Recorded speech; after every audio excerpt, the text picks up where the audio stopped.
khayrna waa doonaysaan kulligana khayr baan doonaynaa ilaahayna khayr buuna la doonayaa bani aadamka oo dhan khayr bay rabaan shar ma rabaan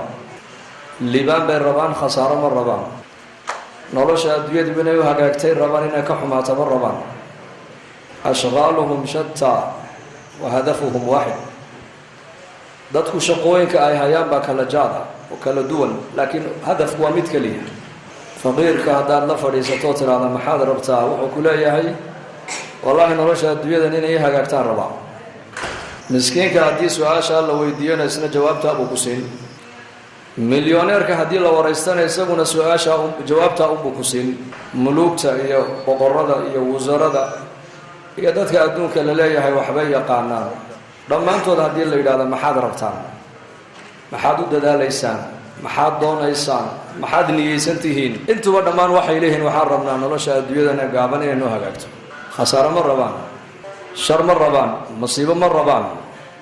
dhib inay arkaan ma rabaan wanaag bay rabaan wanaag waa dabiicadda bani aadamka ilaahay ku abuuray inuu qofka bani aadamku mar walba wax fiican inuu jeclaado wax wanaagsan nolol wanaagsan shaqo wanaagsan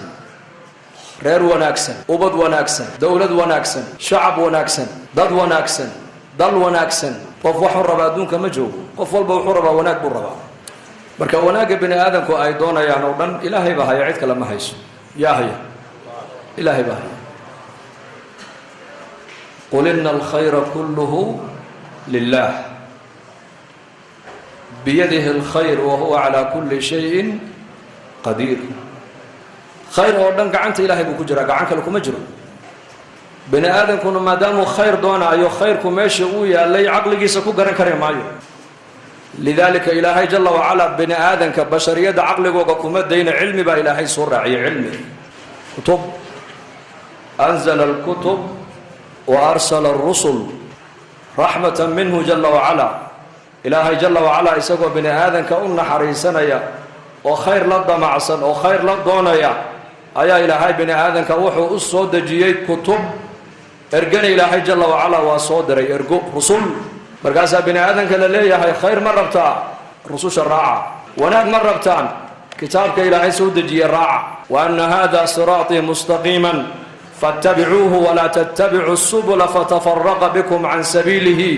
dalikum wasaakum bihi lacallakum tattaquun dariiqaasaa ilaahay leeyahay mara dariiqa alislaam dariiqa nebiyadu ay mareen calayhim asalaatu watasliimaat markaasaa basharka dhanba shaqsigii ugu horreeyey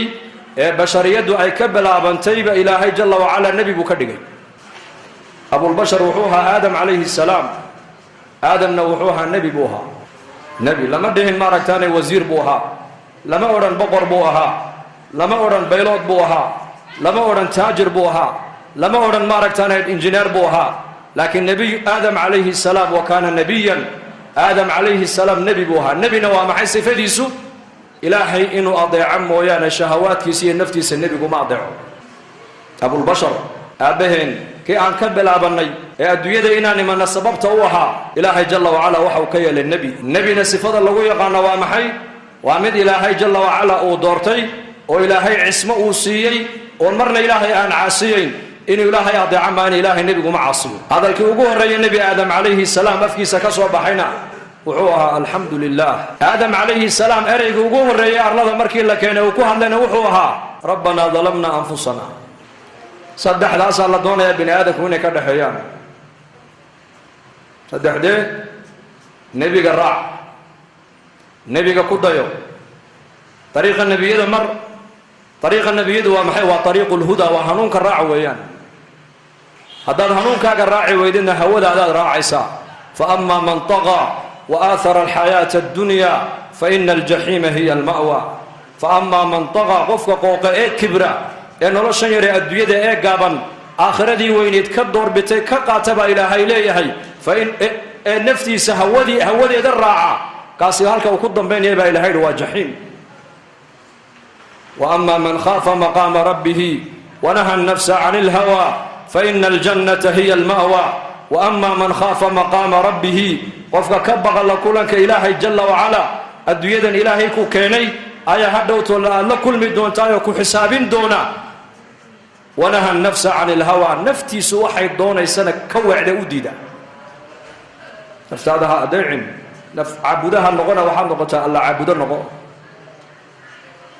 fa ina aljannata hiya alma'wa baa ilaahay yidhi halka uu ku dambaynaya waa janno qofkaas